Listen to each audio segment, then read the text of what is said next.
Сайн байцгаана уу сонсогчдоо 6 сарын хамгийн сүүлийн өдөр болсон байна. За сарын сүүлийн өдөр сонсогчдоос илгээсэн захидлын дугаарыг та бүхэнд хүргэдэг болоод бас хагас жил болсон байна. За тэгэхээр энэ удаагийн дугаараар би та бүхэнд нийт 11 захиаг уншиж хүргэх болно. Бүгдээрингийн дугаарлаад явах болохоор хэрвээ та сэтгэлдээ үлдээх бол дугаарыг нь бичээд соёлтой боловсон байдлаар комент бичгийг хүсье. За ингээд хэдүүлээ захиараа орцгоё. Сайн байна уу? Энэ захиаг унших өдрийн мэндийг хүргэе. Энэ захиа маань амар боловч нэг талаараа өсвөр болон залуу насныханд эсвэл бүр үр хүүхэдтэй хүмүүст том сургамж болно гэж найдаж байна. Сайхан буюу 2025 оны 1 сард өөрт тохиолдсон нэг явдлаа ярьж өгье. Миний хүйс эмэгтэй бас би 25 настай 2 жилийн өмнөөс надад хал палгүй найзалдаг эрэгтэй найз байсан юм. Тэр барилгын инженер залуу дулааны улиралд хөдөө ажиллаар их явчихдаг. Тэр үед нь би их хань болж уцаар ярьдаг байлаа. Хөөтөрхөр хотод ирж надтай уулзанд бид их л хөөрхөн нэгэндээ тустай гим хоргуул найзалдаг байсан. Гэтэл тэр нэг орой 8 цагийн алдаад хос найзын да бид хоол хийж идэх гэж байна. Хооллож жаахан юм ярьж байгаад чамаа хүргээд өгье гэсэн болохоор би ч ажлаа тараад найзынд нь яваад очив. Найзуудтай танилцаад л удахгүй хоол боллоо. Суугаад хүлээж байгаараа гихтэн хөгжим сонсоод л зочны өрөөнд нь сууж байв. Би найзуудтайгаа уулзахаараа ганц нэг тамхилчдаг зуршилтай юм л да. Тэгсэн эрэгтэй найз маань тамхилцгаая гэд балкон дээр гараад татах үед би шууд сонирн болоод эхлэв. Толгой маш хүчтэй эргэж найзын яриач холдоод сонсогдохоо байгаад л үнэхээр амир. Тэгсэн намайг ямартай ч хөдөлгөөд будин дээр сулгасан. Би эрүүл ухаанаа алдаж болохгүй шүү гэд өөртөө маш их тэмцэлсэн. Тухайн үед өөдөөс минь харж байсан толиндох тусгал босож алхаж ирээд намайг шоолж байсан. Бас бүх зүйл заацаараа салж байгаа мэт өнгө өнгөөр бүх зүйл эргэлдэж эхэлсэн гэдэл нарийн мэдрэмжүүдээ яриад байвал дуусахгүй. Гэхдээ энэ надад сайхан байсан гэж юу? Мэдээж үгүй. Би үнэхээр хүсээгүй. Мдээгүй байж тамхинд түрхсэн хар тамхинд мансуурсан байснаа одоо эрүүл ухаанаар бодож ойлгодог. Гэтэл яасан гэж намайг унтлахын өрөөнд оруулаад тэр найз маань шууд л өөрт минь орох гэж оролцсон. Би маш урт хумстай байсан учраас шууд л цээжинд нь зоож орилж эхэлсэн. Орилсноо мэдэж байгаа ч тэрийгээ сонсохгүй байсан. Тэгсэн намайг тайвшруулах гэж оролцсон ч намайг алчихгүй гэсэн айцаас болж би гэрээс нь гарч зугатаад эхний таарлцсан хүнээс тусламж ирэн гэртээ хүргүүлсэн. Тэр үед би үхэл амьдралын зааг гэдгийг маш тодор мэдэрсэн. Бас би үхэхээр бол ээж дээрээ очиод түүний гар дээр л үхэх минь гэж бодож байлаа. Мэдээж хор уршигд надаас сар салаагүй. Би чанга дуу чимээ олон нийт эр хүнээс айдаг болчихсон байсан. Бүх эрэгтэй хүн тэр хүн шиг харагдаад л би зүхтдэг. Зүрх дэлсдэг, гар салгандаг, шарцсан хүн шиг л байнга дотор хутгалтдаг. Унтгал юм бол даруулдаг болоод ажиллаж тасласаар нэг мэтгэд халагдсан байсан. Өрөөндөө 5 хоног бүгхэд ээж минь намайг анзаарч ууралж эхлэхэд би амиа хорлох гэж дайрсан юм билээ. Гэхдээ би сандаггүй. Намайг шууд л шар хаданд хэвтүүлсэн. Би одоо л эрүүл ухаантай болоод энэ бүхнийг хуваалцаж байна гэхээр өмнөх 2, 3, 4-р сарын зүйлсээ бараг л сандаггүй. Зүүд зэрэглээ мэтэл байдаг. Тэр залуу яасан бэ гэж юу? Айсандаа ч юм уу намайг блоксон байсан. Тухайн үедээ би цагдаад хэлхээч мэдэхгүй тийм л ухаан минь орон гарan байлаа. Одоо гэхдээ энэ бүхний ард гарсны дараа нар мандах, жаргах, зүгээр л над дээр тусах, өнгөний хоршлол нь ямар үзэсгэлэнтэй юм бэ зэрэг нарийн жижиг зүйлээс ч аз жаргалыг мэдэрдэг болчихсон байна. Эцэг хийхээ өмнө маш их гимшиж байна. Охин хөвгөд том болсон гэлтгүү аав ээжийнхээ нандин эрдэнэ хിവэрэл байдаг юм байлээ. Хинтээ уулзаж яах гэж байгаагаа бол одоо би маш сайн хэлдэг. Өсөр үедээ бол ямар лайтай юм бэ гэдэл хэлдэггүй санааг нь зовоодаг байсандаа харамсаж байна. Миний хэлэх гэсэн санаа нь хүн том болсон гэлтгүү ямар нэг муу хүний гарт өртөх магадлал өндөр байдаг тул аав ээж нь ч анхаарал тавиад өөр хүүхдүүд нь ч үннээ хэлээд гарч ордог бол эрсдэл арай бага юм болов уу гэж бодлоо. Хинтээ яаж найзалж нөхөрлөөд гэдгийг нь аав ээж нар минь анзаарч байхгүй бол гинэн хонгор үрс чинь хүнийг танилгүй хорлогдчихгүй дээ. Нэг нэгэндээ хайртай байцгаая. Уншсанд баярлаа гэсэн. За ингээд 2 дахь захиал оръё. Сайн байна уу? Бодохыг ч хүсдэггүй түүхээ бусдад сургамж болох болов гэсэн үднээс бичиж байна. Их хурд болж магадгүй гэхдээ уншаад өгөөрэй. Юуны түрүүнд сонсож байгаа цаг хугацааны мэд хүргэе. Би дээрээ 2 ахтай эрх танхил 6 настай байх үедээ хэнд ч хэлж байгаагүй бас мартдаггүй явдалтай нүүр тулсан юм. 2 ахыгаа том болсон хойно төрсөн болоод ч тэрөө их эрх агаа нарынхаа хүзүүн дээр л явдаг хүүхэд байв. Тэр үед ээжийн хамаатан гээд хөдөөний малтай айлд бид нар мал төлөлхөөр очиж ишиг хураг эрхлүүлж тоглодог заншилтай байлаа. Тэр айлын ахыгч 2 өргөж авсан нэг хүүтэй зан ааш маш сайхан айл байсан. Хүүн ажилсаг, цэвэрч, хүмүүжлтэйгээрээ тэр нутагта нэртэй гэхэд болно. Мал төлөх үеэр сургуулийн ахлах ангийн хүүхдүүд гэртээ 14 хоног харж аав ээжтэй тусалдаг байсан. Намайг 6 нас хүрдэг жил бид заншил ёсоор тэр айлд очив. 2 ах маань нэг нь 8, нөгөө нь 10 дугаар ангиа төгсөж байгаа болохоор хамт яваагүй үлдсэн юм. Очоод 2 билүү 3 хонож байхад айлын хүү буцах болж аав ээж нь богц бэлдээд бужигнаж эхлэв. Ээж нь л болсон хойно айлын эгчтэй тухтай яриа өрнүүлэх гээд намайг нөгөө айлын хүүд дүүн хол ойр явчихгүй морь малын хүлд орвоо сайн хараарэ гээд даатгав. Гэтэл нөгөө ах гоё юм үзүүлээ гээд илүү гэртээ намайг дагуулад орсон. Газарт дэвссэн байсан гуцал байсан бах сайн сандаггүй. Зөөлөн дэвсгэр намайг хэвтүүлээд өмдийг минь тайлсан. Тэгээд өөрийнхөө нөгөө юмыг гаргаад надад хүрч би тэр үед ойлгоогүй ч гэсэн маш их хайж дууч гарахгүй байсныг л сандаг. Дараа нь юу болсон, надад юу гэж хэлснийг нь би энэ тухай том хүнд хэлсэн үгүйгээ сандаггүй. Ямар ч байсан зөв бусаар надад хүрч байсан нь маш тодорхой тархинд үлдчихсэн. Ямар нэг том хэрэг мандаж асуудал үүсээгүйг бодоход би хүнд хэлээгүй өнгөрсөн баг. Хамгийн сонин нь хэсэгхэн зураглалаас өөр юу ч санаанд байдаггүй. Айдас бол гүн гүнзгий үлдсэн. Тэр үеэс хойш 2 ахаасаа хүртэл айж хүндий болсон. 10 жилдээ хүнтэй өрхөж үзээгүй. Бүр 26 нас хүрч байж л эрэгтэй хүнтэй үг сольдог болж хантайгаа учирсан. Аав ээж их л гайхдаг байсан. Оюутан болоод хотод ахындаа байхаар ирээд 2 настай үеэл дүүгээ харах цэцэрлэгт зөөх том албатай болов. Дандаа шахуу хамт байсан болохоор дүү бид хоёр үе зайгүй дасаад үргэлжил тэврэлдээд явдаг болсон. Дүүгээ 10 жилийн сургууль төгсөөд гадагшаа яван явтал би холдоогүй. Орой өдөөш ангийнхаа найзуудтай газар явахт нь хүртэл холоос дагаад л явдаг байсан. Өөрийнхөө айдаснаас болж дүүгээ хамгаалж байгаа л хэлбэр юм уу даа. Гадагшаа оюутан болоод явахт нь хүртэл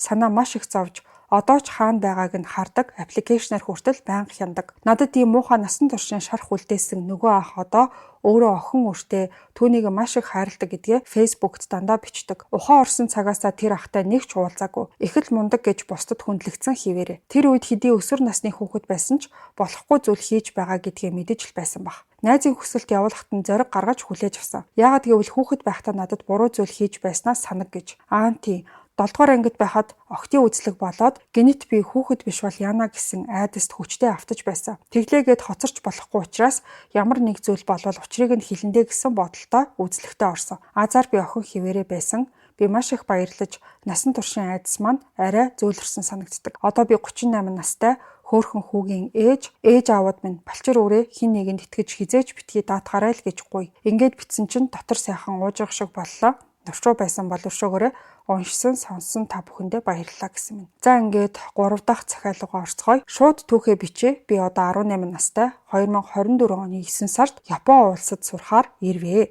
Тэгэхдээ өвөөтэйгөө хамт ирсэн юм аа. Намайг багаас л хүмүүс өвөөгийн охин, өвөө ч өөрөө намайг миний ам охин гэдэг байсан юм аа. Тэгээд хамт Японд ирвэ. Яг уу эхэндээ гой байсан л та. Би өвөөтэй нэг дотн биш, аав ээж хоёрыг саснаас хойш 1-2 удаа очиж байсан. Тэгээд жоохон бишүүрхэж байгаад гайгүй болсон. Тэгээд эгчээнд амьдардаг байсан юм аа. Тэгээ өвөө бит хоёрын хаалга өөдөөсөө харсан өрөө. Тэгээл жирийн нэг өдөр гаднаас амар халуутцсан бас ядраад шууд орж ирэл орон дээрээ хөвтвэ. Тэг харсан миний саарл орны дэвсгэр цагаан толботой болчиж гайхаад Японд чихтэй тэгээд хүнчлөө хучаад тавьчихаар мөөгөн зөрдөж байгаа юм бахтаа гэж бодоод тэгээд гэрийн хувцаа өмсөх гээд харсан бас л цагаан толб бүр гайхаад эгчэд хилээд л өнгөрлөө. Тэгсэн би усанд орчоод дотор хувцаа солих гээд угаас нь дотор хувцаа аваад юу ч мэдэхгүй өмсчихсэн юм л да. Тэгэл 0 орсон нэг л бишээ. Нэг л муухан өнөр үнэртээд тэгсэн сайхан сольсон дотор хувцаа хартал цустай ногоон нус болчихсон юм арччихсан юм шиг болцсон. Би ч юм бүр гайхт юм байгаа зү. Тэгээд дотор хувцас солиод байж байсан тэр өдөр би муудаад эмнэлэг орчоод ирээд ер нь миний хувцас юу болоод байна гэд үтсэн. Миний бүх дотор хувцас ойртохын эцэсгүй балиар үнэр цус нус үрийн шингэн болцсон байсан. Тэр өдөр өвөөл ганцаараа тэр гэрт үлдсэн юм аа. Тэгээд эгчэд хилээд бөөн юм болсон. Ороод дуу хураагч тавиад хичээлдээ явлаа. Оройн хурж ирээд шалгаад сонсож үзтэл өвөө миний өрөөнд орж ирээд гар хангалах хийгээд дуурайд миний дотор хувцас байдаг шургуулгыг онгойлгож байгаа нь хүртэл сонсогдсон. Тэгээ миний орон дээр баахан айхалж байгаад гарсан байсан. Тэрнээс нь би үнэхээр айцтай болчихсон. Миний хаалга төгжөөгүй байсан болохоор сандлаар даруулж бариуланд нь юм тэглүүлж хондог болсон. Би өмнө нь надтай ийм юм таарна гэж үнэхээр бодож байгаагүй. Яагаад гэвэл би аав ээж хоёрыг саснаас хойш дан эмгтээчүүдтэй байсан ээж дүү нар муур нохой хүртэл эмгтээ. Тэр явдал надад үнэхээр том айдас болж чадсан байлээ. Зүүдэндээ хүртэл зүүдлээд айж сэрдэг хөгшин бөгтгөр майг хүн хараад айдаг болцсон байсан. Сүүлд нь гэж хэлэхэд хүнийг хөгшөрсөн гэж бодож болохгүй юм байна лээ. Тэр хүн одоо 80 нас төхөж яваа хүн, эр хүн бол эрэгтэй л байдаг юм байлээ. Үнэхээр сэжиг хурч ой гутмаар. Би одоо нас бийг үйдсэн ялангуяа хөгшөрч яваа эрэгтэй хүнээс өмхөлцгээ хаартал айдаг болсон. Төрснөөсөө ийм балиар мэдрэмж авах үнэхээр амар юм байлээ гэсэн мэн. За энэ бол одоо нэлийн бас эвгүй захиа байсан. За ингээд 4 дахь захиа руугаа оръё. Сайн байна уу? Шууд таксины травматай болсон түүхээ бичээ. Би нэг их гарч ороод байдаггүй. Хаяа найзуудтайгаа уулзаад гарч чаддаг охин байлаа. 2011 он 20 настай байсан. Тэр нэгэн зун олуулаа найзуудын ятгалгаар гарах болоод жаал оройтоод тухайн үед араас минь гүүгээд байдаг байсан. Хаяа уулздаг байсан залууг дуудаад машинтай нэг найзтайгаа сууж яваад замдаа муудалцаад модны хоёрын дунд замаас жаахан халамцуу бууж яваад нэг такси зогсоод суусан. Тэгээд гэр хол учраас арай ойр гээд эмээгийнх рүүгээ явлаа. Цүнх утас гээд бүх юмаа нөгөө залуугийн машинд үлдээгээд буусан байсан болохоор эмээгийн гадаа ирээд би ороод мөнгө аваад ирье гэтэл эмээгийнх чи юм уу гэртээ харсан дээрштэй хүргээд өгийгээд буцаад явсан. Би гэж согтуудлахаа итгээд явж л байдаг. Тэгсэн бүр гэрээс хоолтоол цаашаа яваад өглөө. Өнгөрчлөө штэ гэсэн чинь машины ус халчихлаа. Энд худаг байдаг юмаа гэд яваад бүр танихгүй газраар гэр хорооллоор яваад өгсөн. Би байдал бичсэнийг мэдсэн ч их хурдтай яваад байсан болохоор яаж чадахгүй л байлаа. Үнэхээр амар төгшөөртэй гэдэг зүйлийг тэгж л анх мэдрв. Гэтэл өнөөх чинь явсаар бүр шар хадны эцэс гэдэг газар руу яваад байсан юм бэлээ. Замаас гараад сүултээ томоо хар уулын бил рүү явж өгч байна. Тэгээд би хөөе юу вэ гэсэн чинь дууга байгаарэ яам бин. Чи угаасаа л яа биш те. Алан шүү гэд орилоод давхаад л байсан. Бурхан минь гар салганжглаа. Тэгж зогсоод арагшаа миний тал руу хаалга онгоолгоод орж ирээд дайраад юмаа гаргачаад ноцолдоод зүгээр байхгүй бол нүрийг чинь амар болгон шүү гейминг энтергээд буу юм боллоо. Яг намайг дийлдгийн даваан дээр тэр нэг юмны утас нь урд суудал дээр дуугараад нөгөөх чинь буугаад урд суудал руугаа өмдөө татангаа ороод сууж машинаа асаагаад дахиад тавьсан. Бүр уулын цаад руу яваад байх шиг байна. Би бүр арай гэж сөхөө орон хаалганы байруул таттал онгоочгсон. Тэгээд явж исэн машинаас шууд л өсөрсөн. Намайг угаасаа бузарлалчаад алах гэж байсан биз тэгснээс өөрөө өсрээд өгчвөл үхий гэж тэрхэн зур бодож өсөрсөн. Газраар маш хүчтэй хид өнхрөөд дух хамраараа нилээд хүчтэй газар мөргөж хөвтөөд дүнхүүрч байгаад хүчээр босоод шууд л гүйсэн. Араас хөөж байна нөгөөгч машина эргүүлээд би ч өхөн хатан гүйлээ. Тэр тэнд нэг гэр байсан гадаана жижиг малын сарвч энтертэй нохойн хуцаад тэр зөврүүл орилоод байдгаараа гүйж байтал замд нилээн гүн доошоо жалахтай гол горих байхаар нь үсрээд туучаад л гарсан.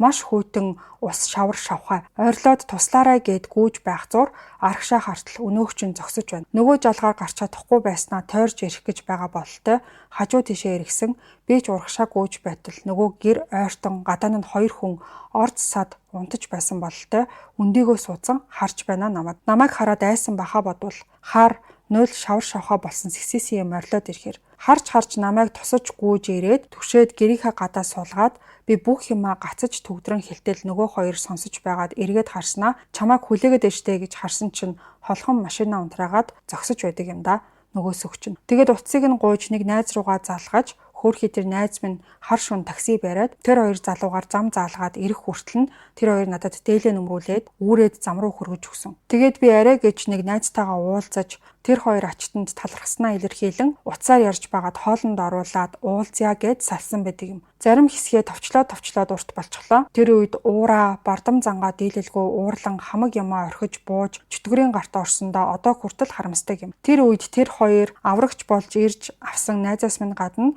харсан сахиус минь тусалсан байхаа гэж боддгийн. Одоо би таксинд суух үнэхээр дургу байдаг. Би өөхөх шахаад ирсэн гэдгийг маань гэрийнх маань хинэн ч мэддэггүй. Охид миний энэ явдлаас нэгийг бодож хоёрыг тунгаах бизээ гэсэн минь. За ингээд дараагийн 5 дахь захиалаа оръё. Сайн байна уу? Байнгын сонсогч байна. Охинтой аав ээж, эмэгтэй дүүтэй ах эгч нар болон өсвөр насны охтуудтай сэрэмжлүүлэх үүднээс бичиж байна. Хин нэгэнд битгий тохиолдосоо гэж хүсдэгч хинт ч хэлээгүй хэлж чадахгүй болохоор яаж сэрэмжлүүлэх учраа олохгүй л явлаа. Надад тохиолдсон явдал миний 12, 13 тад л тохиолдсон. Хүчирхийлэгч ойрхон байдаг шүү. Би хөдөөний бүрэг даруй жаахан охин эмээдээ туслаад аав ээж маань сумын төвд харин би эмээгэндээ. Манай хамаатнууд хамт айл хаяа байн хамт байдаг. Миний үеэл ах намайг нэг өдөр эмээг айлд орж юм ярьж суух хооронд орж ирээд үнсийгээд би очиж үнсүүлсэн чинь өвөр дээрээ суулгаад сумын төвөөс чихэр авчирсан гэд өглөө. Би аваад босох гэтэл огт босоогүй тас тврээд би ноцолдоод 18, 19-тэй ахыг дийлээгүй. Тэгээд эмээгэндээ хүчирхийлэлд өртсөн. Тэр үед хэлж чадаагүйгээсээ болоод тэрнээс хойш нэлээд хидэн удаа шүн ирж дүүгийнхээ хажуугаар ороод унтчихъя гэж хэлээд миний орлоо ороод ирдэг байсан. Тэр болгондоо нэг бол эргэтнээ бариулна, нэг бол хажууд хэвтэж байгаад дур тавина.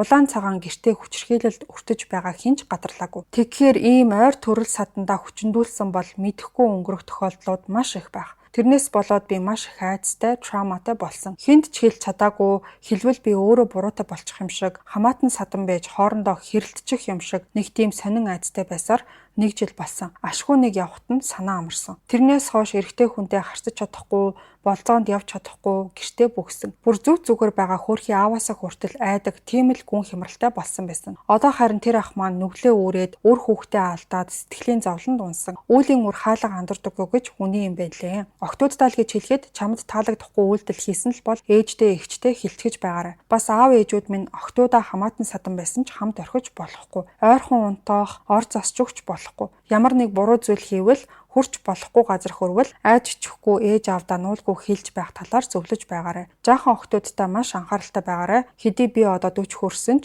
энэ явдлыг огт мартаагүй. Мартдаггүй юм бэлээ. Мэдээж үргэлж санаад байхгүй ч болсон явдал нь өчигдөрхөн юм шиг тод санагддаг гэсэн мэн. За ингээд 6 дахь захиал руу оръё. Энэ захидлыг унших өдрийн мэндийг хүргэе. Бага наснд минь тохиолдож байсан хар бараан дурсамжаа бичээ. Ээж минь төрсөн аваас минь салаад 7 настай намайг дагуулад шинэ хүнтэй шинэ амьдрал эхлүүлэх гээд арга хангайг зорж билээ. Би ч хотын хүүхдээс хөдөөний хүүхэд болж аавтайгаа ээжтэйгээ нэг жижигхэн гэрт гурвуулаа амьдардаг байваа. Тэр өдөр аав ээж минь намайг дагуулад айл хэсгээд явах гэж байсан. Тэгээд гэртээ ойрхон амьдардаг үеэлүүдийг минь гэр харж байгаарэ гэд авчирсан. Гэтэл би жоохон байсан, бас айл хэсэх нэг их дургу байсан болохоор ээж аваасаа гуйгаад үеэлүүдтэйгээ үлдэж тоглохоор болсон юм. Нийт надтай ч 100 3 хүүхэд, нэг ярьж чаддаггүй хөгжлийн бэрхшээлтэй ахтай тавуулаа хамт жижиг гэртээ үлдсэн. Би ч 3 үеэлүүдтэйгээ гарч хөөцөлдөж тоглоод тэр ах гэрт үлдсэн. Гадаа халуунд гүүж гэртээ орж усуухаар шидэд орлоо. Гэтэл нөгөө ах чинь сонин царайгаар инээч гисэн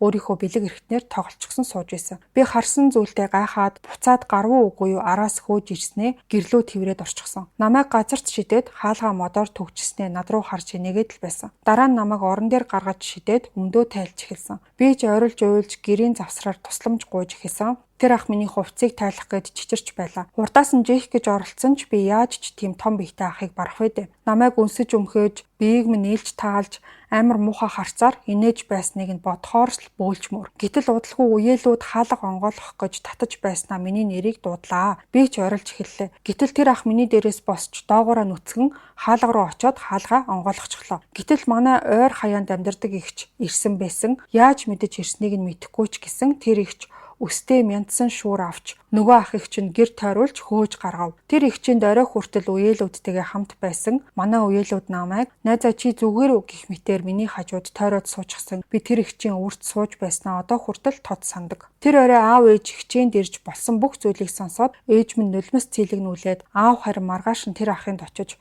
тэр ахыг болгож тавьсан л юм шиг байгаа юм. Яг хөө сүртэй юм шиг сонсогдохгүй байгаа ч дөнгөж 7 настай охинд ийм зүйл тохиолно гэдэг хэцүү. Би ч тэр үедээ аав ээжтэй болсон бүх зүйлийг хэлж чадсандаа өөртөө баярлагдав. Ийм хүчингийн хэрэг маш их байдаг болохоор эцэг эхчүүдэд сануулга өгөхөөр бичлээ. Хүүхдээ битгий танихгүй ч бай, тандагч бай хүнтэй үлдээгээрэй гэсэн мэн. Яг хөө иймэрхүү төрлийн захианууд манай сонсогчдоос бол маш их ирдэг. Ийм хамаатан садны ч юм уу ойрын хүндээ за бас танихгүй хүнд ингээд бага насндаа хүчндүүлсэн захианууд бол маш их байдаг. Гэхдээ за ихэнх захианууд маань ийм утга агуулгын хувьд жоохон ойлгомжгүй байдаг болохоор яг ийм агуулга сайтай бичсэн эхлэл төгсгөл өрнөлтөө байгаануудыг нь түүгээ та бүхэндээ уншиж өгж байгаа. За тэгээ энэ дээр бас нэг би нэмэлт юу хэлмээр байна гэхлээр ихэнх захиа бичиж байгаа хүмүүс маань эмэгтэй хүмүүс байгаад байгаа. Одоо багтаа ямар нэг байдлаар ийм травматай болцсон тэрийгээ ингээд насаараа мартаж чадахгүй ч юм уу тий. Тэгэхээр зөвхөн эмэгтэй хүүхдийг бас ингэж анхаарах биш. Ер нь бол одоо эрэгтэй хүүхдийг ч гэсэн та бүхэн маш сэрэмжтэй, сонор сэрэмжтэй одоо гадаа ганцаараа ингээд гарахгүй байх, хин нэгэнтэй хоёуланг нь үлдээхгүй байх гэх мэт тэр зүйл дээр бас анхаарч байгаа сая гэж одоо миний зүгээс бас зөвлөмөр байна. За ингээд дараагийн 7 дахь захиа руугаа орцгоё. Романтик заллин гэж үнэхээр байдаг юм байна. Хамаатны ихчтэй тохиолдсон нэг явдлыг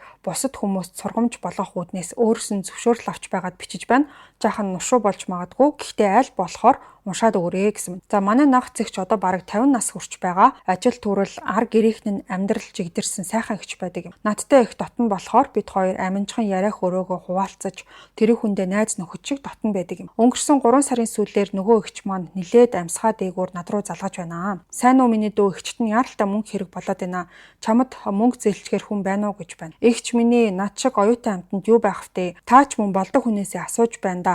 Юу болов вэ эгч? Ахаас асуусан юм уу? Гэтэл үгүй. Ахад чинь хэлж ёстой болохгүй гэснээ чи машина эгчтэй түр хугацаанд зээлүүлэх үү? Эгч нь барьцаанд 3 хоног тавиад буцаагаад аваад өгчихнө гэлээ. Ямар чухал хэрэг болоод ингэдэг вүлээ? Манай эгч уг нь өөрөө гайгүй ажилд хүрэлтэй, манийга бодоход бас ч боломжийн амьдралтай хүндээ гэж бодоод юу болсон юм бэ эгчээ? Би сургууль хол болохоор машингүй баларна штэ. Аав ээжээ авч өгсөн машиныг өгөөг хийчихвэл алуулна штэ л гэлээ. Эгч жаахан байжгаад за ерөөсөө эгч нь чамтай уулзж агаад нарийн ширээнийг яри.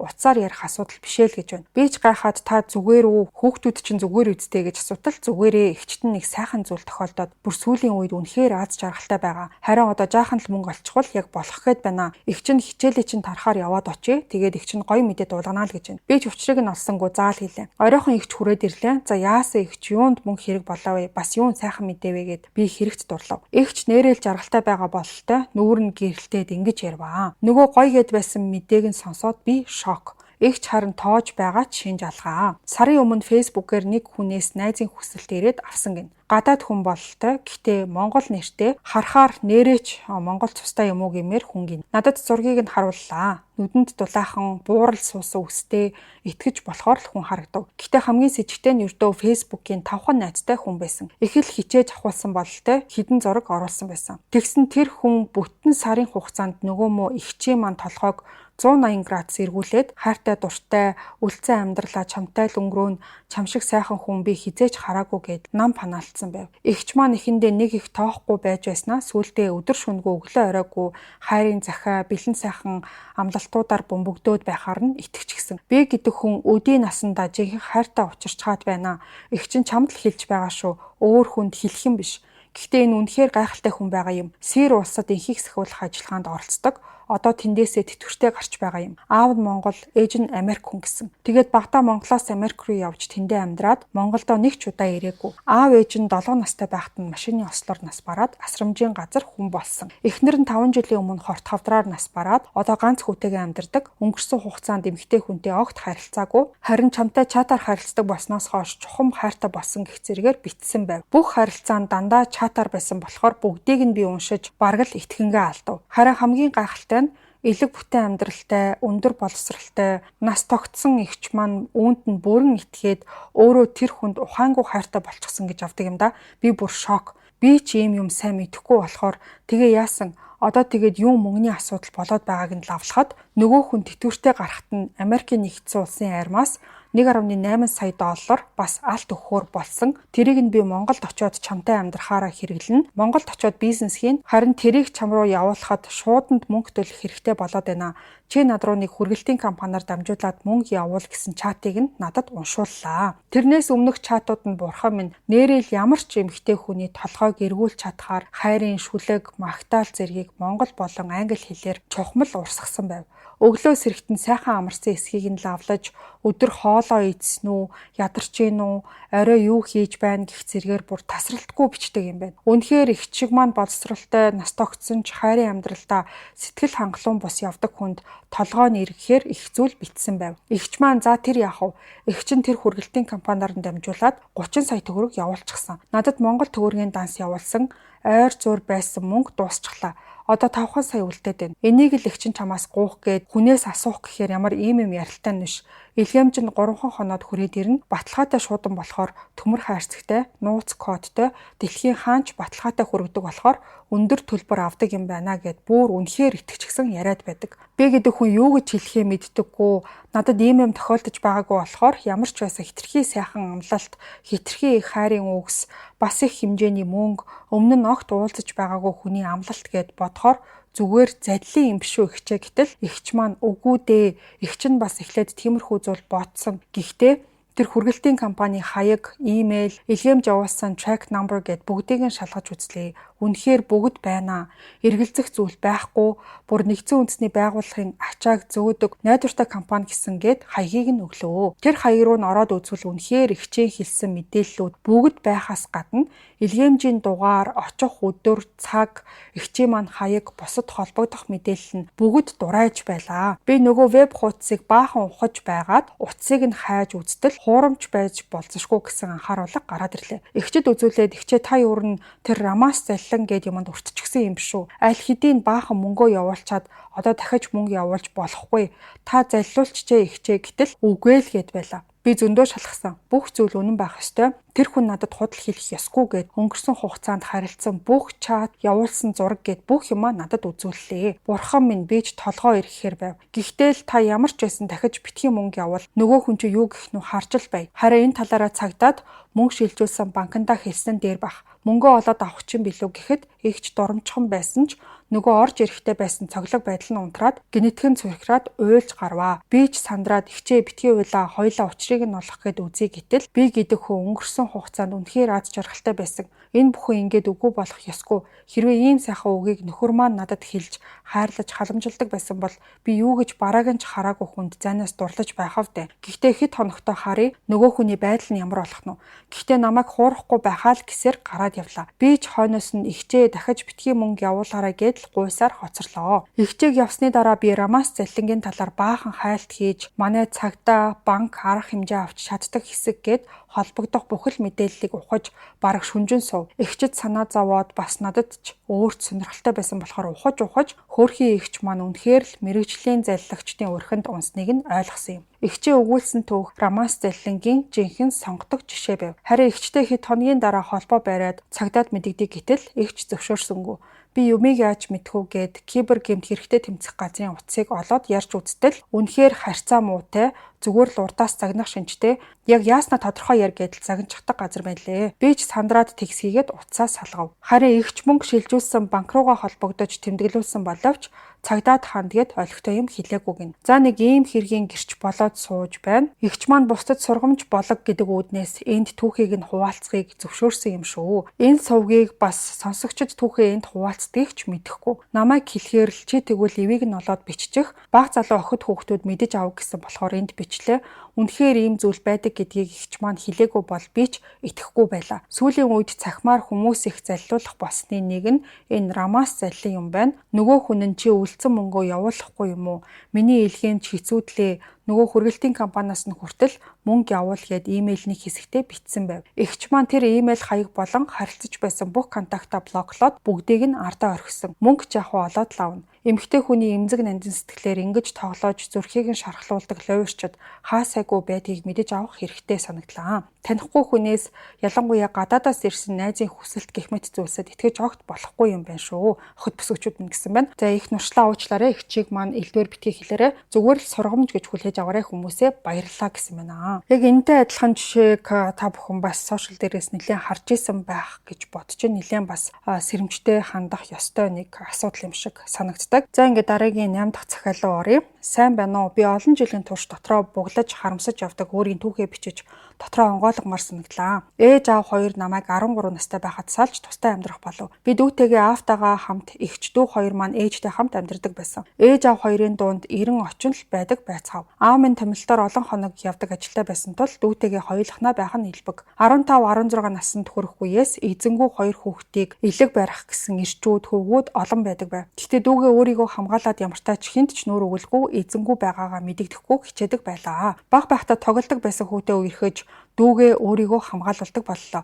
Ямартай ч бит хоёрыг хүнд дээрлэхүүлээгүй юм. Намайг 17 хүрсэн жил аавыг байхгүйд хань болж манайд 2 хонсон юм. Сарын дараа би жирэмсэн болсноо мэдээд хэлэх гээд очтол өөр охинтой хөтөлцөж явахтай таарад би хэлж чадаагүй шууд явчихсан. Үүнээс хэдэн сарын дараа эрэхт нь би хөөж явуулаад дахиж уулзаагүй. Тэр хүнээс салах, мартах надад хэцүү байгаагүй. Хайр биш байсан баг. Зүгээр л хамгаалах хүн хэрэгтэй болоод хань татаж үерхдэг байсан баг. Ингээд 18 настайдаа охиноо төрүүлж охиныг минь төрсөн жил аав ээж маань нэг гэртээ орж бид элэг бүтэн болов. Их сургуулаа 1-р курсээсээ орхиж ажил хийж эхлээд охиноо өөрийгөө болгодог болов. Энэ үеэс миний жинхэнэ хайрын түүх эхэлсэн юм. Хувийн компанид ажилладаг байхад маань нэг залуу шинээр ажилд орж охтууд чих араас нь гүйдэг сайхан залуу байсан. Гэхдээ би нэг их тоодоггүй охиноо бодоод ирчүүдээс түлдэг байв. Охин хүүхэдтэй хүн хэцүү шүү дээ. Элдвэн юм л сонсогдно. Гэвч тэр шинээр орсон залуу миний хойноос нэлээд хугацаанд гуйж гүйсээр миний сэтгэлийг татаж бид үерхэж уулздаг болцгоо. Анх удаа жинхэнэ хайр, болзоо,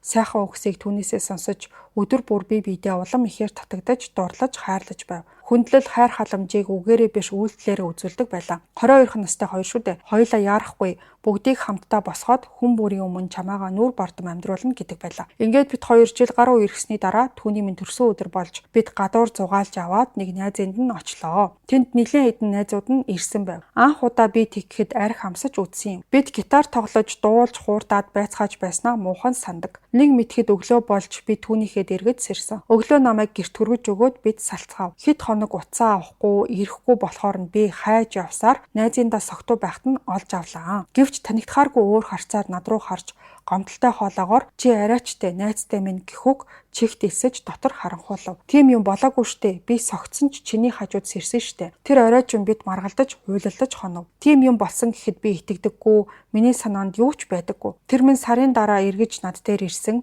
Чамаагаа уучлана. Чамгүйгээр амьдрч чадахгүй нэгэд бид уйлалдаж эвлэрцгээв. Гэвч бидний өмнө бас нэгэн саад учирсан нь түүний минь аав ээж намайг хүүхдтэй гих шалтгаанаар эсэргүүцсэн юм. Ингээд түүнийг Солонгос руу явуулчихсан. Бид холбоо тасралтгүй өдөр бүр Yahoo Messenger-ээр дүрсээ харж орой нэт хаатал ярьдаг байлаа. Амралтаараа ирэхээр уулздаг байлаа. 2 дахь жилийнхээ амралтаар ирэхдээ бас л нөгөө асуудлыг найзууд нь сөхөж бид дахин хүндэрхэд хүрлээ. Тэр минь намайг хүрээд ирээ хоёулаа олны хил амнаас хол хүний нутагт амьдралаа босхийг гэдэг байсан юм. Тэр үед аав минь эсэргүүцэж бас охиндоо хорогдоод явж чадаагүй. Гэхдээ би чамаагаа хүлээн гэдэг байлаа. Тэр цагаас хойш холбоо барих нь холдож ярихаараа үг дуун цөөрсөөр биднийг хэсэг холбоо тасрав. 10 жил хүлээсний эцэст эгчмэд бүсгүйтэй учирч ур хүүхэдтэй болсныг нь сонслоо. Бидний сэтгэл цэв суулгасан тэр нэгэн төрсөн өдөр яг юу болсныг би мэдэхгүй архинаас болж тийм ухаангүй болсон юм уу? Эсвэл юу ч болоогүй бах. Түүнд нэг найз нь л хэлсэн бусд нь юу ч мэддэггүй, мэдээгүй, сонсоогүй гэдэг. Бид салснаасаа 15 жилийн дараа дахин таарсан. Бүх зүйлсийг ярилцсан, бусдын үгээр чамаагаа дүгнэж орхисондоо харамсдаг, мартаж чадаагүй гэж хэлсэн. Би ч мартаж чадаагүй. Гэхдээ одоо бид уулзаж уулзрах ирэхгүй тэр минь амьдралтай хүн шүү дээ. Хар уснаас болж сэвтээж болохгүй, сэтгэлийг сэвтээж, алдаж болохгүй итгэлийг алдсандаа насан туршдаа өөртөө харамсаж, түүнийхээ өмнө өөрийгөө буруутгаж, түүндээ гомдох ирэхгүй шанал харуулсалтайгаа 20 жилийг ардаа үджээ. Түүнийг амьдралтай болсныг сонсоод би өөрөө амьдрал зохиох гэж үзсэн боловч маш их хартай уухаараа агсам тавьж, элдвээр доромжлол хараалын үгсийг тисэх гэж хичээгээд чадаагүй. Нэг удаа жирэмсэн байхад минь гар хөрснээс нь болоод шууд салсан. Одоо би 2 хүүхэдтэй ганц бие ээж. Гэвч ганц алдсан сайхан хайраа сэвтээсэн өөрийгөө шийтгэж зөвхөн өрсөөхөө төлөө амьдрахаар шийдсэн энгийн нэгэн эмэгтэй. Охид бүсгүйчүүд минь миний түүхээс сургамж авч альва баяр тэмдэглэлт өдрийг архихгүйгээр хөгжилдөж өнгөрөөгөөрэй гэж хэлмээр байна. Нуршсан бол уучлаарай. Сэтгэл багч болов онгойлоо гэсэн минь. За ингээд дараагийн 9 дахь захиал руу оръё. Танаас уугийг дуртай сонсоод их удаж байна. Үргэлж дэмжиж сонсдог бяцхан сонсогчоос нь өөрийн тулсан зүйлээ бичлээ. Багахан зүйл мэт боловч маш хэцүү жилүүд өнгөрсөн. Одоо ч гарах гэж хичээсээр байгаа. Нуршсан бол намайг уучлаарай. Ухаан орсон цагаас миний бага насны амьдрал айдас болон төгшөөрөөр солигдож эхэлсэн. Анхандаа бүх юм сайхан баяр жаргалаар дүүрэн мэт байдаг байсан боловч хүүхэд л юм хаан өсөж томрох тусам манай гэрт асуудал байдаг байсан юм байна гэж ойлгож эхэлдэг юм байлээ. Тэр гэр бүлийн асуудал бол миний нүдэнд архи гэж харагдахгүй, миний төрсөн эцэг болж харагддаг байсандаг. Хэдийгээр анх төрхтөл дутуу төрж бие муутай байсан надад миний төрсөн эцэг огт гар хүрдэггүй байсан боловч миний хамгаас их хайрладаг байсан ээжийг минь миний нүдэн дээр олон тал бүрийн зүйлээр хүчрхийлж богино хардаг байсан. Жаахан охины нүдэнд бол аав надад мангас мэт болж харагддаг байсан да. Энгийн хүний нүдээр яг хаяал нэг уудаг амьдралаа авч яваа мэт аав нөхөр хүн мэт боловч тэр хүн эрүүл дээж согтуудаач гэр бүлээ айдас дарамтанд байлгадаг байсан. Хоёр талаас нэг хүүхэдтэй байсан аав ээж хоёр маань гэр бүл болж бие мэндэлсэн нь гишүүн бүр өөрсдийн мэдрэмж хэцүү байдлыг мэдэрсэн нь ойлгомжтой. Би ээж, ах, эгчийнхээ доторхыг нь бүрэн уудалж чадахгүй ч том болох тусам тэдгээрийг нь баг багаар ухаарч ойлгодог юм билээ. Аавыг дахиад л согтуу ирэх болов уу, ядаж л эрүүл байгаасаа гэх бяцхан охины хүсэл тэр хүнд багч болов сонсогдсон бол болох байсан биз. Шүн дөлөөр ээжийн уйлах дунаар босоод болиулах гэхэд ах эгч хоёр битгий бос унт гэхт нь шүнжэнгөө унтаж чадалгүй тэр дууг сонсдог. Тэр гэрт яг л цэргийн дэглэм тогтчихсон мэт байсныг нь арай сүлд ойлгодог юм байлээ. Энд яг юу болоод байгааг нь мэдэхгүй ч бас буруу зүйл байгаад байгааг зөнгөөрөө мэдэрч байсан надад хийж чадах зүйл байгаагүй. Аавтай байхаас зүрхшээдэг охин ээжтэйгээ өдөржингөө л ажил дээр нь үнжиж өөрийгөө болгон тоглодог. Аавын архичин найзууд нь хурж ирж авах гэхт нь уйлан барин ээж дээрээ л очдог байсан. Хүн болгоны л мэддэг гэж боддог тэр хүчирхийлэл явагцаар ээж минь туйлдаа хурч салах шийдвэр гаргасан. Аав намайг өөрийнхөө талд оруулахын тулд их л ятгаж, их л сүрдүүлсэн. Гэхдээ миний ганц л мэдэж байсан зүйл нь ээжийнхээ л талд бат зогсдог юм шүү гэх хүсэл хизээч алга болохгүй гэх миний мэдрэмж байсан юм. Энэ бүх хугацаанд миний дүн чих муудаж ээж ганцаараа намайг өсгөнө гэдэг хүндрэлтэй байсан тул хөдөө суманд эмээ дээрээ байхаар болсон. Тэр шинээр очисон орчин надад шив шин мэт санагдаж олон зүйлийг сурсан эерэг өөрчлөлт гарсан боловч сайнны хажуугаар сар гихчээр шинэ ангидаа би хоч нэр зүөх болж гаднах төрхөөрөө их л шоолж гоочлуулсан. Сургуультай ч очих хүсэлгүй надад эмээгийн гэрч мөн адил хүүтэн хүндий үл тоогдсон мэдрэмжүүдийг улам их авахулсан. Хамаатнуудаас ирэх хатуу үгсүүд хизээч харилдаггүй юм бэлээ. Аавыгаа дуурайсан юм гих үгсийг удаа дараа сонссон надад аавыгаа өмөөрмөр байсан ч өмөөрч чадахгүй байх гэдэг аимшигтай хэцүү үгээр хэлхийн аргагүй хогийн мэдрэмж байсан. Тэр нийцтэй баг багаар үзэн ядах мэдрэмжлөө зөвлөг юм байлээ. Хайртай дотны гих бүхий л хүмүүсээс хол байсан надад нойтон дээр ихэнхдээ л ухтаж авдаг байсан. Ганцаараа чимээг бүхэн орондоо ойлгохыг хамгийн сайн сурсан. Эмээг надад огт хайргүй гэж хэлэхгүй ч гэлээ би эмээгийн хамгийн хайртай ач охин нь байгаагүй. Харьцуулагдах тусам хичээгээд үнэлэгдмээр байвч чадахгүй байх хамгийн муухай бас гомдолтой байдаг байсан. Энэ бүхэн надад жаахан ч болов санаа зовсондоо гэдгийг нь мэдэж байгаа ч хүсэл мөрөөдлийг минь унтраачихсан. Дэмждэггүй эмээ хамаатнууд маань намайг анхнаасаа л төгс байхыг хүссэн. Гэвч би тийм огт байгаагүй. Надад итгэл өгдөггүй энэ газраас даруул явж өөрийн хүслээр гэхдээ хизээч намайг хайрлсан хүмүүсийн урмыг нь хуглахгүйгээр амьдрах юмсан гэж бодож байна. Сүүлд аав надтай холбогдох гэхт нь эргэлзээд л одоо ч хариу өгөөгүй хിവэрэл байгаа. Би аавыг уучлах чухал ядаж л үлдсэн амьдралдаа харамсаж өнгөрүүлэхгүй байх гэсэн бодол хэрвээ уучлахгүй уулзахгүйгээр энэ хорвоогоос явуулчих бол насан туршдаа хий дэмий хорсолт байсан жижиг амтан болж амьдрах вэ гэх айдас тал талаас хэмлээстэй хിവэрэл байна. Эцсийн эцэст надтай эсвэл ээжтэй минь адилхан бүр энээс ч илүү их сэтгэлийн зовлон тулаад гараад ирсэн хүн байвал танаар үнэхээр их бахархаж байгаагаа хэлмээр байна. Надтай хамт энэ сэтгэлийн шарах минь өөрт хамт байх хэдий ч би энэ зүйлийг ирээдүйд минь давтагдахааргүй сургамж мэт болгон амьдарсаар байх болно. Эцэг эхчүүд минь үр хүүхдээ багч болов сонсдог байгаасай, хүсэл мөрөөдлийг нь дэмждэг байгаасай гэж чин сэтгэлээсээ хүсэж байна. Өсвөр нас гэдэг хамгийн амаргүй, ойлгомжгүй үе байдаг юм шүү. Баярлалаа гэсэн минь. За ингээд дараагийн 10 дахь захиалгаагаа оръё. Ихэнхдээ сөрөг түүх ирдэг болохоор энэ түүхээ хуваалцахыг хүслээ. 2010 он хуулийн сургуулийн 1-р курс байсан. Бэлтгэлээ тараад гэртээ ирэхэд ихэвчлэн 22 цаг болж таардаг байсан юм. Герман толгойтод байдаг л нэг орой харж байгаад амьдардаг гудам руугаа алхаж орох гэж байтал тэр хавийн хідэн залуус эсрэг гудамны булангаас дуудав. Тэдний нэг нь сайн таних айлын хүү байсан болохоор жаахан танимхаарч чод хідэн үг салсан юм. 3 залуу 2 охин байсан. Нөгөө илүү сайн таньдаг байсан найз маань арх гаргаж ирээд хамтдаа ууцгаав. Би ийм юмнаас нэг их цааргалаад байдаггүй юм л да. Нилээн халсан, ахиж нэмж уусан ч бах. Зарим юмыг сайн сандаггүй. Хэсэг хугацааны дараа нөгөөдөл маргаж эхлэхдээ зэрэгцээд би ухаан орсон. Сэргсэн юм уу да. Тэнд 2 охины нэг рүү нь бөөндөө уурлаж дайраад л байсан. Шалтгаан нь буудал орж хоны гэхэд тэр охин нь үгүй гэсэн. Тэр охин руу ир эмгүү нээлж дайрч гар хүрээд эхлэхээр нь би сөрөөд зогсчихсон. Байдал хурцтаж эхэлсэн. Ер нь бол бүр хурцтаж эхэлвэл би юу ч хийж чадахгүй л дээ. Ямар ч байсан охиныг ардаа оруулаад нөгөөдүүлийг түлхэсгийгээд байж байсан. Азар хөө яагаад байна гэх танил хоолой гарав. Тэр нь аав байлаа. Би ч тайвшраад явчихав. Нэг хүүхэд нь сайн танил гэсэндээ аав шууд л ар гэрлөө нуцтаад таны хүүхдүүд ингэж тэгэж гээд бүгдийг нь хилээд орхисон. Энэ явдлаас хойш надад нэг тийм өөртөө итгэх итгэлийн оч ассан гэх юм уу да. Үеэлтэйгээ цуг шөнөөр нэг хэсэгтээ явж охид эмэгтэйчүүдийг хамгаалж алхдаг байлаа. Гэхдээ тийм тохиолдолтой таараагүй. Харин нөгөө залуусын 2 нь удалгүй хүчингийн хэрэгээр хэцүү нэртэй газар руу явцгаасан гэсэн. Төгсгөлт нь ирчүүд хөвгүүдтэй сануулах зүйл байна. Чиний миний ээжийг, эгчийг, охиныг хэн нэгэн оролдож байвал хүнд ч таалагдахгүй шүү дээ. Өөрт хүсдэггүй юмаа бусдад битгий хүсээрэй. Нийгмийг эрүүл байлгахад бидний оролцоо үргэлж дутагддаг юм билээ гэсэн мэн.